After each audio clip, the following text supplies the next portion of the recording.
On the 8th of May, around 9 a.m., the United States Department of War launched a new website. And this website was war.gov/UFO. And the site crashes within hours of being launched. Not because of a technical problem, but simply because of traffic. And the simple reason that led to this failure was the overwhelming number of people that were visiting the site at once. And it was all because of what was released on that site that day, that was made public to everyone that had access to the internet across the world. And it was something people had been demanding for, something that people had been speculating about for years, and in some cases even dedicating their whole lives for more than 8 years just to find a solution to this particular question. By the time the third batch of what was posted on that site was released, it had received over 1.7 billion hits. 1.7 billion hits is a very, very large number, and I wouldn't term that as casual curiosity. The fourth bunch of the files that were released on that site came out just recently, 10th of July, and obviously more are still coming. The files are real, and strange as it might sound, the gap or the mystery is not shrinking, it's actually growing larger from what we can observe. Now, for someone that is not residing in the United States, the news about UFOs might not make so much news, because you have to be reminded that 92% of all UFO sightings are all American. 92%. That is a very big number. US reports close to US reports more than 3,000 times more sightings than the global median. It is a very, very big number.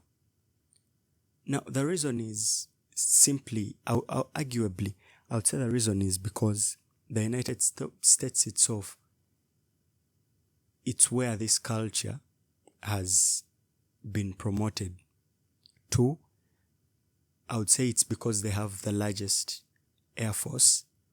It's maybe because they have the largest observing mechanisms or the largest reporting systems in which people can file such instances. And by far, they're the country that initially first invested into this particular question.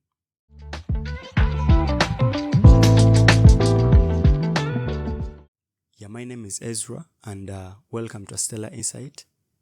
I am not a conspiracy theorist. I'm just a regular medical student who finds such stuff interesting, and I would like to share with you my perspective and how I observe whatever is going on.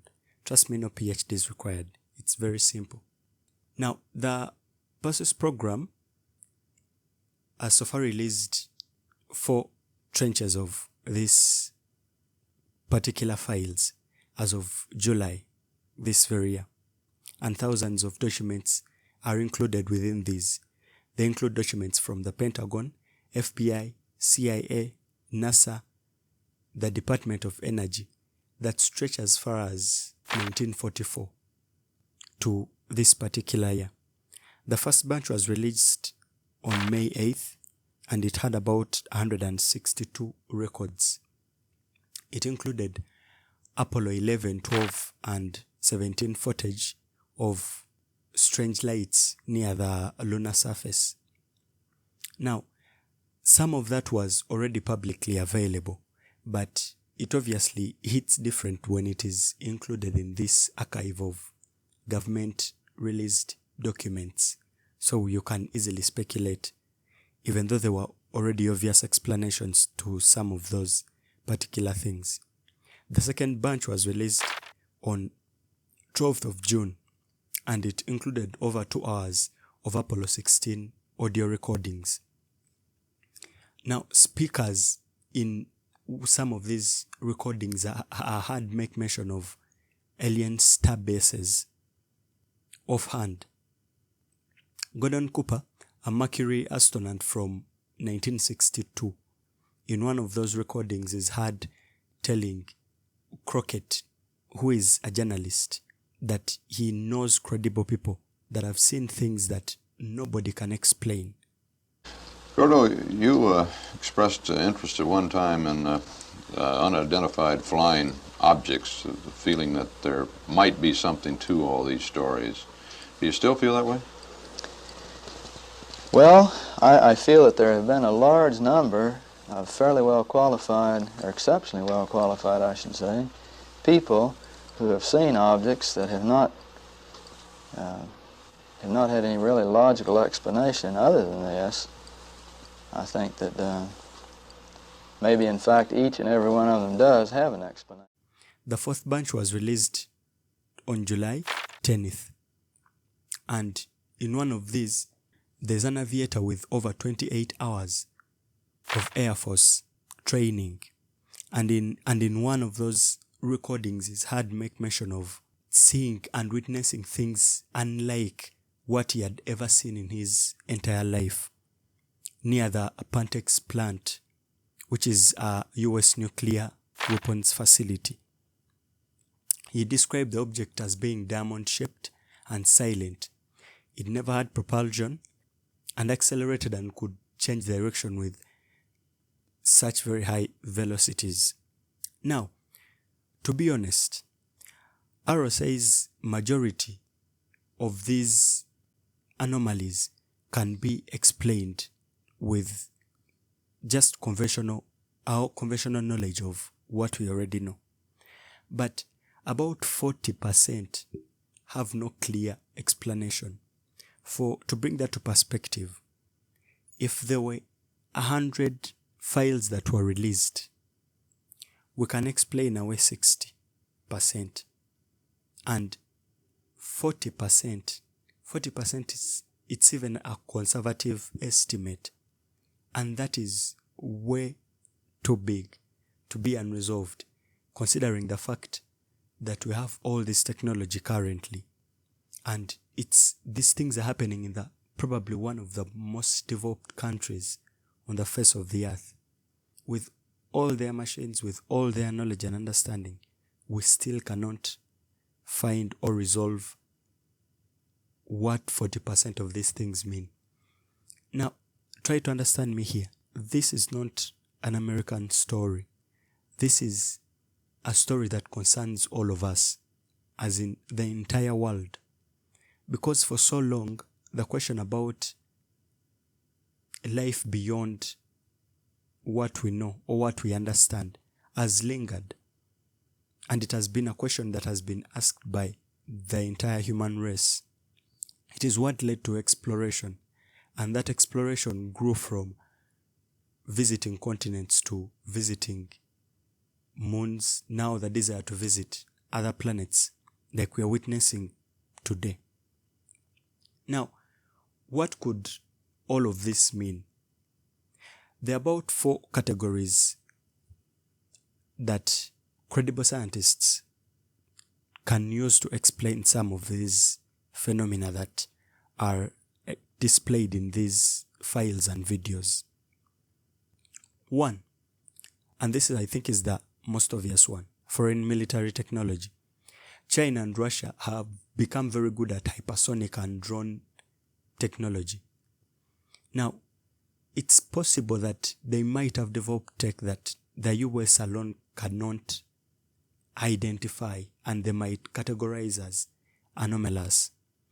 But also that becomes a national security concern, because the government cannot admit that an adversary has a technology that to them would be considered alien. That would be strange, obviously. I think this partly explains why some of these governments are a bit withheld when it comes to speaking up or being transparent about these things. Because when they be transparent, they expose their ignorance when it comes to these particular things, which is a concern they cannot bear to have. The second phenomena that could be used to explain away some of this is just the atmosphere, climate. There is a lot that goes on in our own atmosphere that we cannot fully explain. Some plasma activities that happen, we just do not know how to explain them. There are rare meteorological events that take place, electromagnetic interactions that we really do not know. An example is ball lightning. For centuries it was considered as a myth until it was documented, and now we know that actually now it's a thing. So how much more is there that we do not fully know yet that could be causing some of these anomalous things, and then we straight away assume that it is aliens or visitors from another world.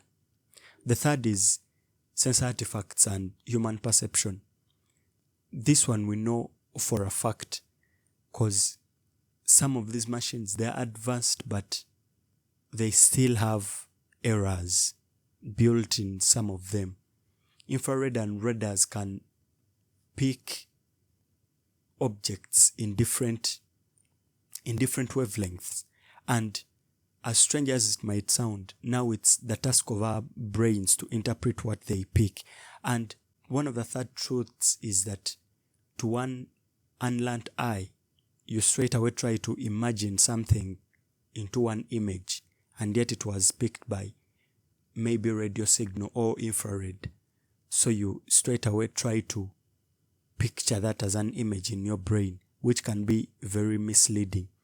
Some of it, and this is the ability of the human brain, pattern recognition. For example, there is a NASA image that was shared not so long ago about a certain face on Mars, and it blew up on the internet. And conspiracy theorists had a lot of things to say about it. But it is our human nature, it's to discover patterns in mundane things. You see a face where it's not supposed to see, where it's not supposed to be, or where it's not. For example, some of you know this phenomena when you were growing up. You're alone in your room at night, and when lights go out, all of a sudden you start to see faces and shapes of human beings come to you. That's not fear. That is just the human nature. You easily recognize those patterns because they are important for survival. Now, when you incorporate that into already the speculation and questioning that is already existing, I think you understand how that could lead into further misunderstanding. Now, non-human intelligence. Now, I think this is the last and most important of these. The scientific culture is shifting around this particular topic. Harvey Loeb is a well-known Harvard astrophysicist, and he does not say aliens exist. He does not say they have visited us or they are here.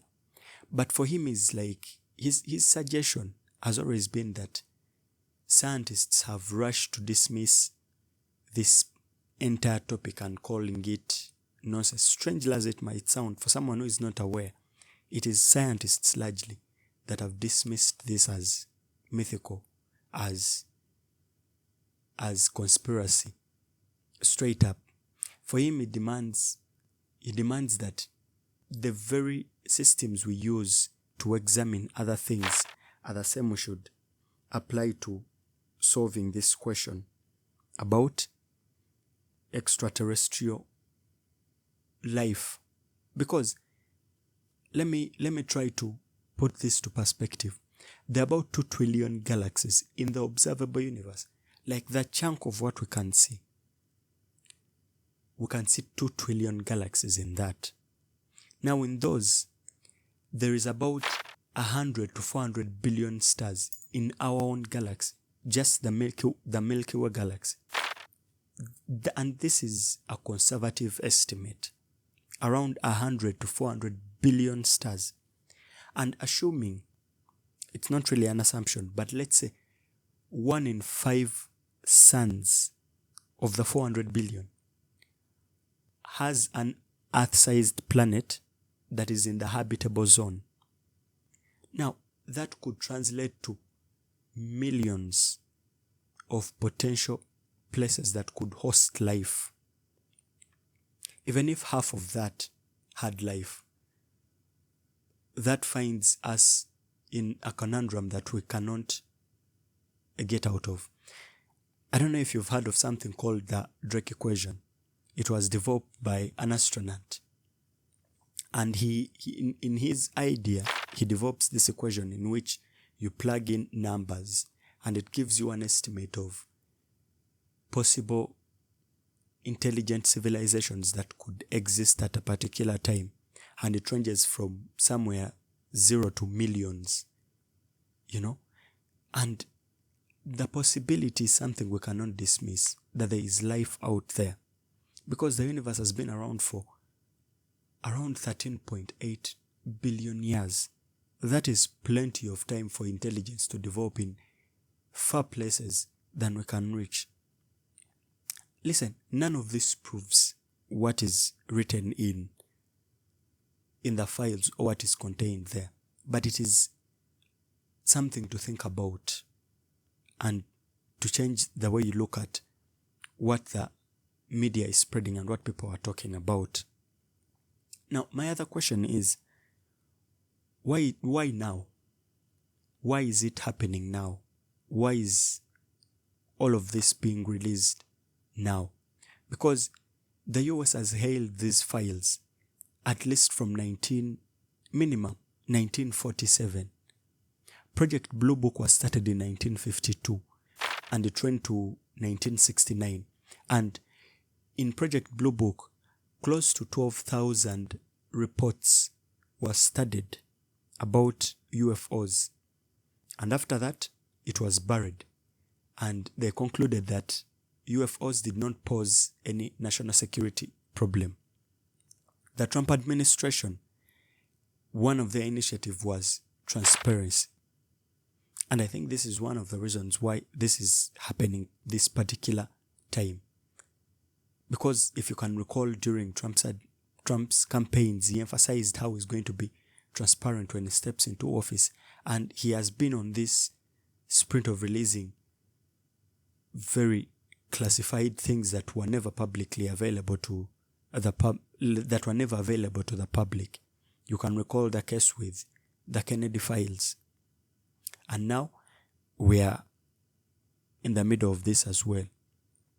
Congress has also been pushing since 2019, when Navy pilot videos surfaced and they were acknowledged as being authentic. And these videos had existed for years, but no one had ever come out to confirm whether they were a thing or not until 2019. And ever since then, Congress has been pushing for this disclosure. And also, there's something deep about the scientific culture. It's shifting because there are many topics in the scientific field that were considered taboo, but now they are starting to get accepted because we are constantly starting to realize that there's potential even in the mundane things that you might ignore. At least history has taught us better. Look back, when certain men tried to oppose the idea that the earth was the center of everything, they were imprisoned. But today, that is everyday knowledge. Now, the biggest bodies, NASA and ARROW, are all saying that there is scientific opportunity in this. There is a chance for us to study. These things have been going on for years. For over 80 years, when we had the ability to measure. And I know some of these cases are not only in the US. Probably there is some of you who have witnessed things you can't explain. For all that period of time, this is the time. And there have been open and honest, and they have released these things and they're like, we really don't have an idea. Tell us. And I think it's a good thing that we are living in such a generation. We are living in such a time where the people that have the power can feel the understanding that more is done with more hands. Now, when I was dealing with this episode, there's a particular scripture that kept coming back, and that was Psalms 8, in which David looks up and he wonders, what is mankind that you're mindful of? This is a question about scale. It's about significance. Whether the vastness diminishes or stretches us. Previously, the universe was something we looked at from within. We did not know anything. We could not pry and build our understanding. But today, we've built telescopes, we've built machines, satellites that can help us look at billions of galaxies, look at planets that are millions of light years away, and look at their atmospheres. We now have confidence and say there are 2 trillion galaxies or something of that approximate in our universe. But the one thing that still remains, that in the 2 trillion galaxies, we only have one planet with certainty. The rest we speculate about. There's a theological question that nobody is asking. And the question is, if non-human intelligence exists, what happens to the imago Dei? Like, what happens to us being created in the one true image of God? Now, I also want to be careful here, because I know this is something that doesn't get as much attention. But I don't think it changes anything. Because I don't think the nature of God is only contained in the physical appearance. Probably we do not look physically alike to God. But the spiritual seed that He sows on the inside of all of us, I strongly believe, is what accounts for us being made in His image. Like, there is something deeper than the physical understanding. And I think the ability or the opportunity for more minds to exist outside there, I think it makes this whole experience of life more meaningful and more exciting.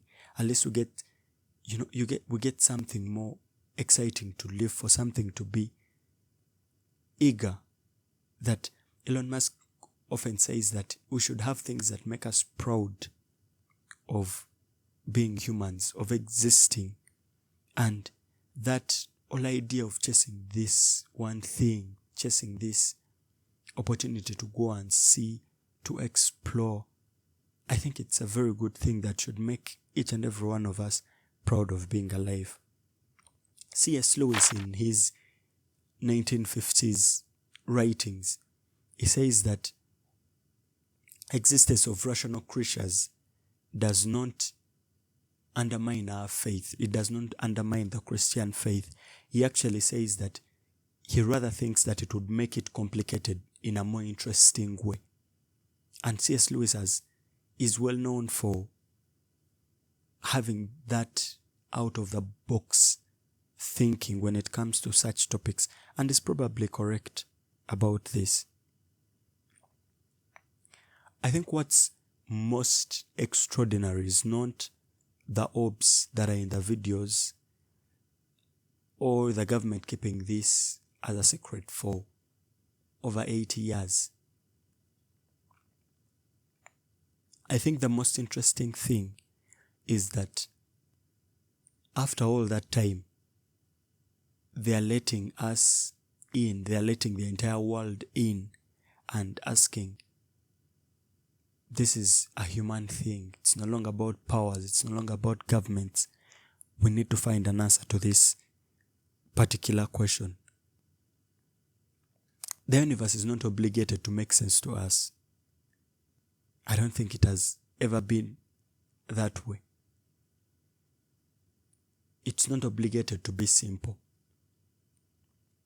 But the more we ask these questions carefully and with curiosity and humility, I think the fun is always in asking the right questions, other than trying to prove our points, trying to stick to the ideas and ideologies that we've known for so long and conceived as true and unbreakable. Yes, so for any question or disagreement or a thought, feel free to share down. I would really like to see what you think about this topic. And for anyone interested in having a look at these things, the site is war.gov/UFO. It's publicly available to anyone as long as you have access to the internet across the earth. And stay curious.